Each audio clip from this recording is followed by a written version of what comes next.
प्यारे बच्चों नमस्कार। मेरा नाम है शिव कुमार यादव और आप सबका शिवडीपी लर्निंग चैनल पर स्वागत है। यूपी बोर्ड परीक्षा सन 2021 की तैयारी में आज हमारा टॉपिक महादेवी वर्मा का जीवन परिचय। प्यारे बच्चों, न केवल मैं इनका जीवन परिचय आपको बताऊंगा बल्कि मैं आपको याद भी कराने की पूरी कोशिश जरूर करूंगा। तो देखिए, जब आप बोर्ड परीक्षा देंगे तो उस समय आप जिनका भी जीवन परिचय लिखेंगे उसको पहले एक हेडिंग में डालकर उस चीज़ को लिख देंगे। जैसे हमें महादेवी वर्मा का जीवन परिचय लिखना है तो मैं यहाँ महादेवी वर्मा लिख दूंगा, और इनका जीवन परिचय लिखना है इसलिए मैं यहाँ जीवन परिचय लिखकर शुरुआत करूँगा।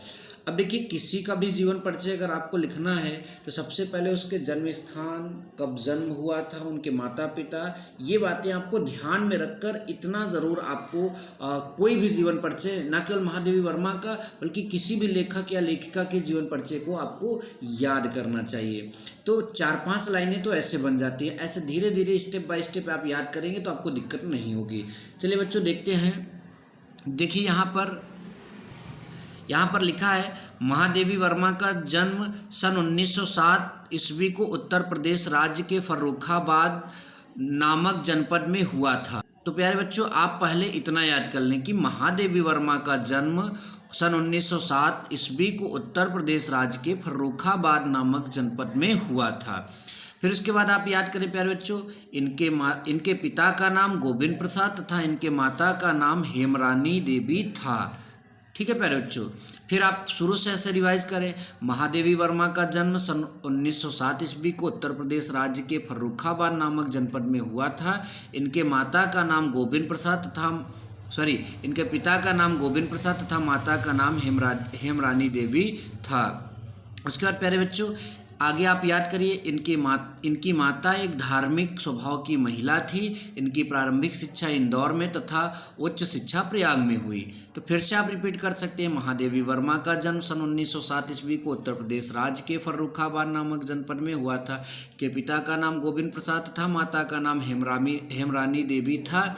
इनकी माता एक धार्मिक स्वभाव की महिला थी। इनकी प्रारंभिक शिक्षा इंदौर में तथा उच्च शिक्षा प्रयाग में हुई। तो यहाँ तक आप 2-3 बार रिपीट कर लेंगे तो आपको याद हो जाएगा। फिर प्यारे बच्चों आगे चलना है और देखना है क्या लिखा है। इन्होंने संस्कृत भाषा में MA की परीक्षा उत्तीर्ण की। देखिए, अब मैंने बता दिया तो आप इसको याद करिएगा। मैं अब आगे पढ़कर जल्दी सुना रहा हूँ। इन्होंने संस्कृत भाषा में MA की परीक्षा उत्तीर्ण की और प्रयाग महिला विद्यापीठ में प्रधानाचार्य हो गई। इनका विवाह छोटी आयु में हो गया।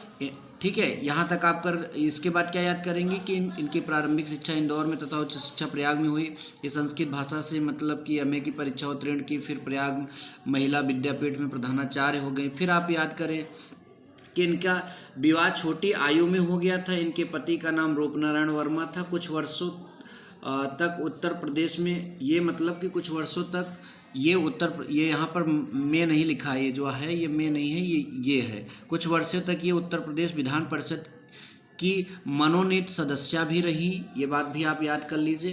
फिर उसके बाद आगे लिखा है, इन्होंने नारी स्वतंत्रता के लिए सदैव संघर्ष किया और उनके अधिकारों की रक्षा के लिए नारियों का अशिक्षित होना आवश्यक बताया। मतलब इन्होंने नारी की सुरक्षा और स्वतंत्रता के लिए काफ़ी संघर्ष किया। ये आप अपने से भी बनाकर इन शब्दों को लिख सकते हो। ठीक है, बस उनके बारे में लिखा जाना चाहिए। शब्द कुछ भी हो सकते हैं, लिखना आपको आना चाहिए। चलिए प्यारे बच्चों आगे देखते हैं।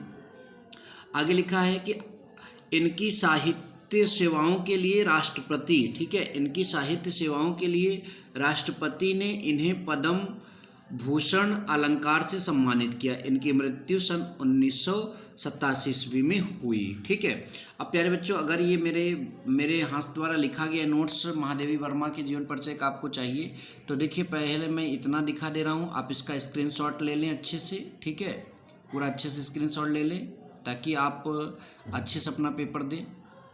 ठीक है, फिर आप इतने का स्क्रीनशॉट ले लें। और प्यारे बच्चों यहाँ पर कुछ रचनाओं के बारे में भी लिखा है। ठीक है, अतीत के चलचित्र महादेवी वर्मा की रचना है। निहार महादेवी वर्मा की रचना है। रश्मि भी जो है महादेवी वर्मा की रचना है। नीरजा महादेवी वर्मा का रचना है। सांध्य गीत भी महादेवी वर्मा की रचना है। दीपशिखा जो है वो भी महादेवी वर्मा की रचना है। तो प्यारे बच्चों ये बात आप ध्यान दें, हमारे चैनल को अगर अभी तक आप सब्सक्राइब नहीं किए हैं तो सब्सक्राइब इसलिए कर लें कि यूपी बोर्ड से रिलेटेड अब आपको लगभग हर एक वीडियोस मिलेगी। हिंदी के लगभग सभी लेखक और लेखिकाओं के, कवि और कवित्रियों के जीवन परिचय मैं अब यहाँ अपने चैनल पर अपलोड करूँगा, और साथ ही साथ मैथ के इम्पॉर्टेंट क्वेश्चन में अपने चैनल पर अपलोड करूँगा। साथ ही साथ अब विज्ञान के मतलब लगभग हर सब्जेक्ट की कक्षा 10 के और साथ ही साथ 12 की भी कक्षाओं के यहाँ पर मतलब कि कुल मिलाकर यूपी बोर्ड एग्ज़ाम से रिलेटेड मटेरियल इस चैनल पर आपको मिलेंगे और भरपूर मिलेंगे। और पिछले कुछ सालों के मैं मॉडल पेपर और जो पेपर आया था वो भी मैं अपने चैनल पर ज़्यादातर अपलोड कर चुका हूँ। आप जाकर वो प्लेलिस्ट बना है यूपी बोर्ड की तैयारी कक्षा 12, यूपी बोर्ड की तैयारी कक्षा 10, दोनों में जाकर आप देख लीजिए, आपको वो पेपर्स मिल जाएंगे और आप अपने से भी सॉल्व करने का प्रयास करें।